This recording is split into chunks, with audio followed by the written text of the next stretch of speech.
The scroll lay on the bench between them, its wax seal unbroken. Ryu Gyeom had not touched it since he set it down.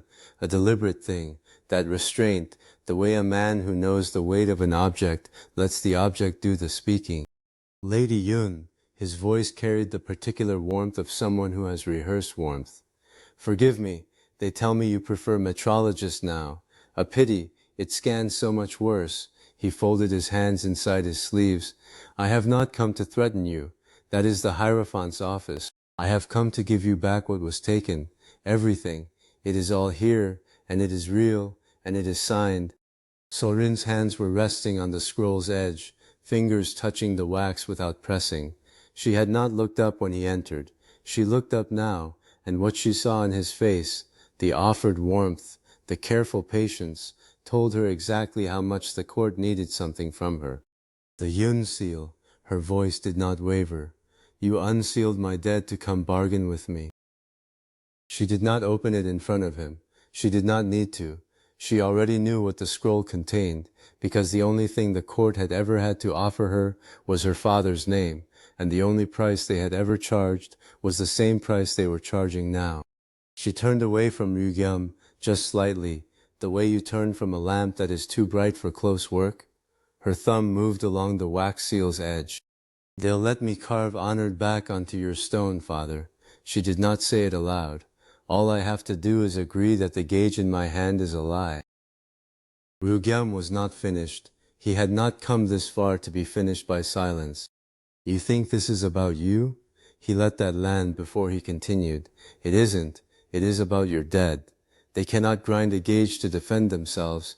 Their honor lives or dies on what you choose, and you alone. Will you really leave 9 generations branded heretic for the sake of a brass ruler? A pause. What kind of daughter does that? The eye light that marked his mandate, that pale thread of inherited power that all the old blood carried, flickered at his temple. His hand moved, almost without his permission, to the small token at his collar, a knotted cord, the kind a man holds when he is trying to feel something that is slipping away.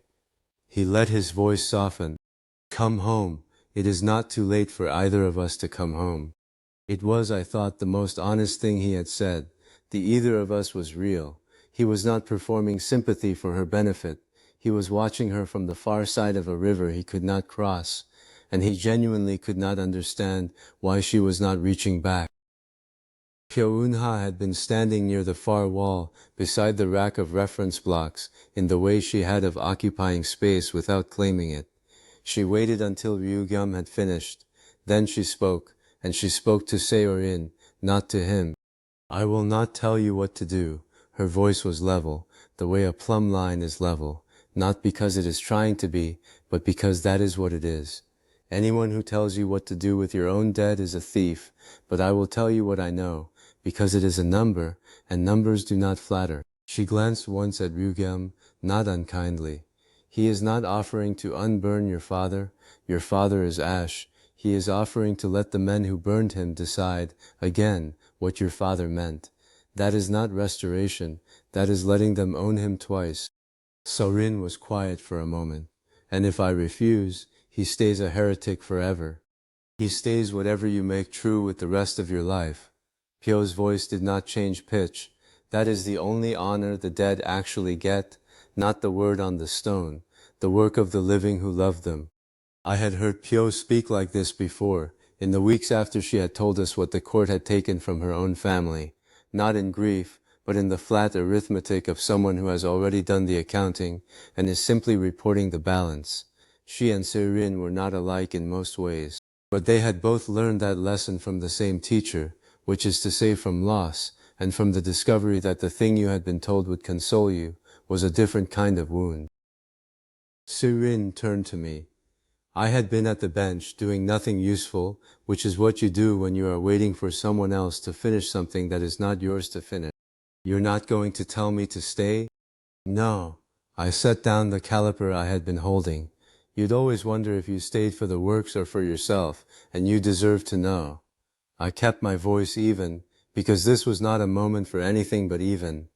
I'll tell you one thing only, and it's not advice. Whatever you choose, the gauge block on that bench reads exactly the same tomorrow. It doesn't need you to stay, that's the point of it. So this isn't about saving the works, it's only about what you want your name to mean. She held my eyes for a moment, checking, the way she checks a measurement she already trusts but checks again because that is the method. Then she looked away, and I knew she had found what she was looking for, which was simply that I meant it, that I was not managing her, that the choice was genuinely hers to make and I was not going to take it back by degrees. The room had gone quiet. Ryu Gyeom was still. Pyo had gone still. Even the oil lamp on the far bench seemed to hold its breath. Seo-rin looked at the scroll. She looked at the bench behind it, the reference flat, the gauge blocks in their case, the half-finished drivetrain components laid out in order of assembly. She looked at the yun seal in the wax. When she spoke, it was not to any of us. It was the voice she used when she was reading a result aloud to fix it in record. One house, restored by their permission and held at their pleasure, a breath, or 100, that no temple can burn because no temple gave them, another breath, and something in her shoulders settled, not relaxed, but decided, the way a beam settles into a true bearing. It isn't even close. I just needed to make myself look. She picked up the scroll. She held it out to Ryu Gyeom. Take it back. Her voice was steady and clear, the way a standard is clear, not because it is raised, but because it admits no ambiguity. My father checked his own accounts and trusted no steward's word for them. He'd have liked it here. You want me to let you carve honored on his stone in exchange for swearing the truth is a lie. But a name the temple can grant, the temple can burn. I had that name. I watched it burn. I will not hold another at your pleasure. Ryu Gyeom did not take the scroll immediately. His face had gone very still, the warmth draining out of it the way heat drains from iron that is no longer near the forge. I am still a Yoon, Lord Inspector. She set the scroll on the bench between them, not in his hands, not thrown, placed, with the precision of someone who has put a thing exactly where she means it to be. I have simply decided what a Yoon is now. You can keep the wax. His smile came back, but it had changed. It was wider than before, and colder, and the eye light at his temple flared once, a guttering brightness, the kind a flame makes just before it goes out, and then dimmed again. His hand went to the thread token at his collar, and did not leave it. You think you have chosen freedom. His voice was soft, which made it worse. You have chosen to be no one, when the light is wholly gone, and it is going, girl. I feel it go each dawn. A name will be the only thing left standing, and you will have thrown yours in the mud for a box of brass. Seo-rin looked at him, not with contempt and not with pity, though there was something in her expression that was close to the latter. The way you look at a calculation that has gone wrong from the first line, knowing that no amount of work further down will save it.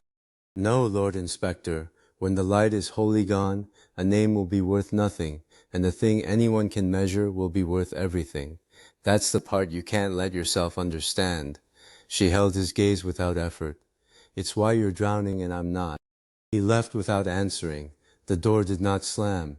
That was almost worse. Cho-young had been in the corner the whole time, which I had forgotten, because Cho-young had a gift for being present without being noticed that she had probably learned before she could walk. She was holding one of the gauge blocks from the completed set. Her set, the one Seo-rin had graded and certified over the previous weeks, each face lapped to within fractions of a hair's breadth of true. She was looking at the seal impression Seo-rin had pressed into the certification wax on the block's case. The UNSIGNED, a crane above a ruled line, the old mark of a family that had once certified grain weights for 3 provinces. Your family's mark, Cho-young said, on my block. She turned it over in her hands. Is that allowed? It is now. Seo-rin took the block from her, not to take it away, but to show her, turning it so the seal caught the lamplight. It used to certify whose grandfather mattered. From today it certifies that this is true, and that anyone may check it. That's what a Yun is now, Cho-young. A pause, and something in her voice that was not quite warmth, but was the closest thing to it that Seo-rin usually permitted herself. It's not a better answer than yours. It's the same answer. I just took the long way to it. Choyoung looked at the seal for another moment, then at Seo-rin, then put the block carefully back in its case and latched it. The lamp on the bench had burned down a quarter since Ryu Gyeom had arrived. Seo-rin trimmed the wick without being asked, because she was already at that bench, and because she was already done with the reckoning and had moved on to the next thing. That was the measure of her, if you needed one. She turned to face the bench where the drivetrain components were laid out. The shafts, the gear blanks, the bearing housings, all of it waiting. It's done. Her voice was brisk, not brittle. Don't make it a speech, Do-jin. I can see you winding up to.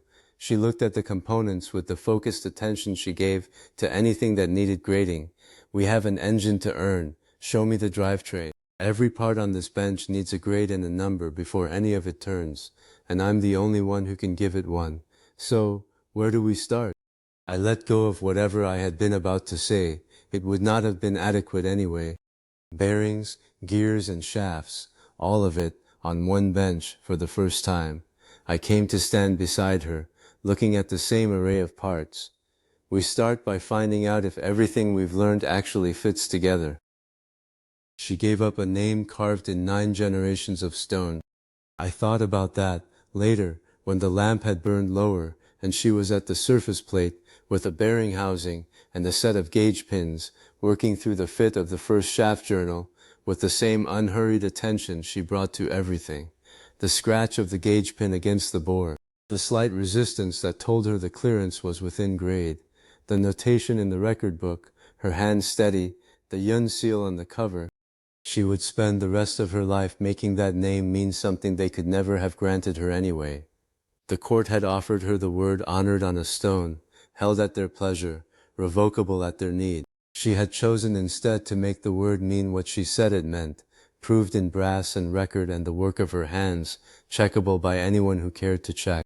Tomorrow we would build the drivetrain, bearings, gears, shafts, all of it coming together for the first time, every tolerance she had spent months establishing, finally tested against the reality of parts that either fit or did not. There was no ceremony in that, no restoration writ, no seal of approval from any court, only the fit or the gap and the record of which it was.